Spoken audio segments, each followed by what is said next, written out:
Welcome everyone to today's tutorial. In this video, we are going to explore how to enable the two-finger single tap feature in the Sketchbook app on your phone. This setting helps you quickly access undo or other shortcuts. First, open the Sketchbook app on your phone. Next, look at the top left corner and tap on the three horizontal lines. Then, from the menu that appears, scroll down and tap on Preferences. Scroll down through the Preferences list until you find the option labeled Two-Finger Single Tap. Once you see it, turn it on by toggling the switch next to it.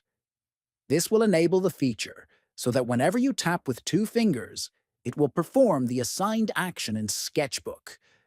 Finally, after enabling the two-finger single tap, click on Done at the top left of the screen to save your changes.